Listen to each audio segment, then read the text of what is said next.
hidden treasures of the 119th Psalm.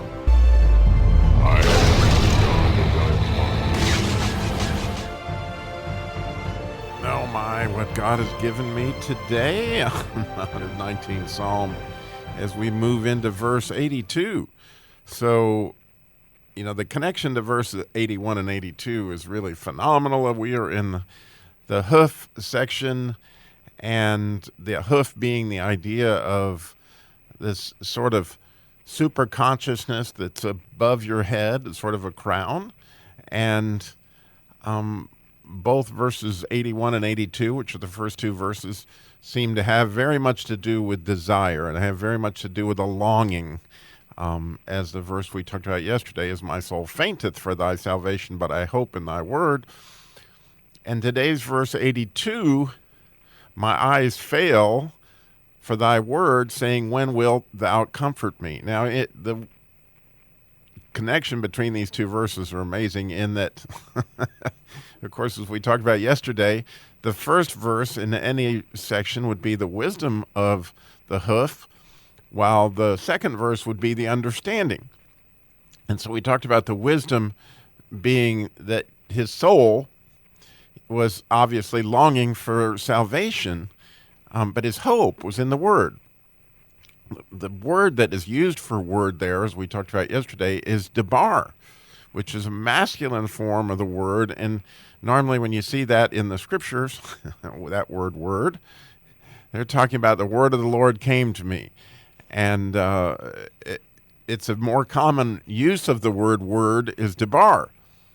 But when it says in verse 82, the one we're talking about today, which is understanding, it says, my eyes fail. Again, that whole idea of really longing for thy word. Well, here he uses the feminine version of the word, which is amira, which we've talked about this before, but this really gives us some insight, I believe, into the differences between these two words for word. And it says his eyes fail. In this case, his soul failed on wisdom, and his eyes failed here under understanding, saying, when wilt thou comfort me? And so it's kind of cool to think that your soul is longing for salvation, and your eyes are failing or essentially longing for comfort. And so we break this down a little bit, and we just think about the words wisdom and understanding. And let me just preface this by saying I don't want to take any of the wonder out of Christmas. The thing about this is way too wonderful for me, and I feel like I've got muddy boots kind of just stomping around in this. But I just want to share what I have observed, and it really makes me even wonder more as I talk about these things that I've observed in these two verses. Because when you think about your soul, especially since it's in Nefesh and in Hebrew, and I know if you love the Word of God, you love Hebrew, and that's the reason why you're listening, is to get some insight here. Well, the word Nefesh has a pei in it, and that pei means mouth.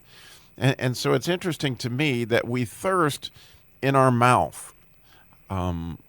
If you, when I exercise, my mouth gets dry, and you have a tendency to thirst in your mouth. Well, when he's thirsty here, in other words, when he's his soul is fainting, he's looking for the debar word.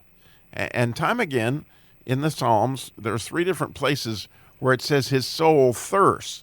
And so it's interesting that your soul somehow is apparently connected to thirst, where your heart, I believe, is very much connected to hunger. So you have this idea of hungering and thirsting, which again connects back to what Jesus did at the Last Supper, where he provided wine and bread, right? But something for your thirst and something, for your hunger. And so here you see, and when you take the idea of hunger and thirst and just look at it being understanding and wisdom, if you want some understanding and you want some comfort, you're most likely going to your mom. Okay? If you're wanting a good idea or you're wanting some wisdom, you're probably more likely to go to your dad. And this is the idea of, God is so genderful, right?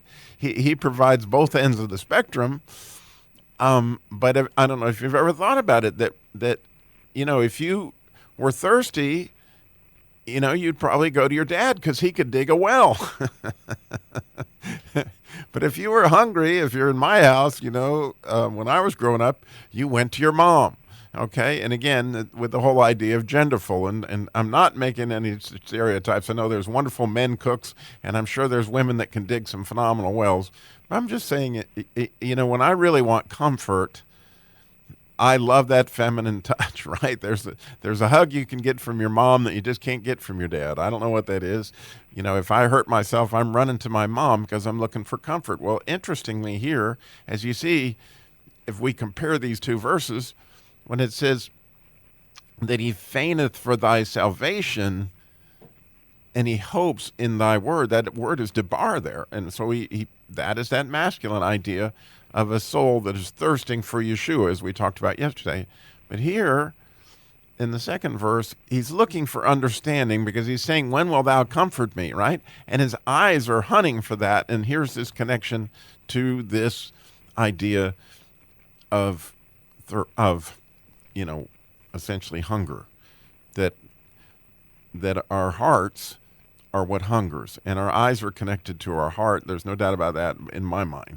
But again, I'll let you wonder with me because I'm still wondering about these things, but I find it absolutely beautiful and something that's helpful to me to think about, when did I go searching the scriptures, right, with my eyes? Because here, when my soul, back in the first verse, was thirsting, essentially, when my soul is, then I was looking for debar. But here, when I'm looking for comfort, I'm looking for a mirror. And so when did I go to the scriptures looking for comfort? Well, I talked about in a few verses ago the time that I got cancer, and I wrote in the 38th Psalm. I had all these different red marks because I found a lot of comfort in that particular psalm. And I don't know if you ever noticed it, but there's a whole lot of comfort in the Psalms. And in the 23rd Psalm, there's a lot of places I go when I'm when I'm going to the Word of God looking for comfort. And I guess my question to you is, where do you go? When your eyes need comfort for your heart, when you need understanding, it's interesting. When your feelings get hurt is when you need understanding, right? And when you need wisdom, it's a different thing. I need a good idea, and I'm looking for debar. But here I'm looking for wisdom. Here I'm looking for comfort. And so it's a beautiful thing that we know the Word of God provides both. But it starts here, and I don't want to miss this part in my own heart. It starts with not killing the desire. It's like, oh, well, I'll get by. I don't need comfort right now. Well, my soul, my heart needs that comfort. If I don't provide it through the Word of God, it will figure out a way for me to look at something that I shouldn't look at, or a way for me to hunger for something that I don't need to hunger for.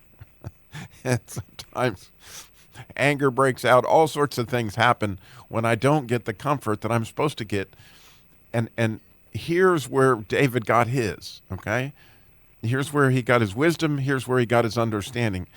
But by not killing the desire, but by going to the Word of God in those two different ways, both masculine and feminine, in order to provide these things. So many other religions, like Buddhism and those kind of things, in order to get to the next level, you're supposed to kill off all your desire. Well, here King David is clearly saying these are critical aspects to truly raising yourself into this position that God has for us of a life abundant, right? The stronger your desire, the more thirsty you are, the more wonderful that water tastes. The more hungry you are, the better the food tastes. In order to delight in God and delight in His blessings, it takes a very strong desire. And so as we look at this idea of wisdom and understanding of the hoof, I hope you've enjoyed the wonder of it, because I'm still wondering. I'm honest. I don't completely begin to understand this. I probably have more questions than I did when I started. That's okay, because it's just wonderful to think, oh, wow, I can get comfort in the Scriptures. I can get wisdom from the Scriptures, and I can get salvation from the Scriptures. It's a beautiful thing. Thanks for listening.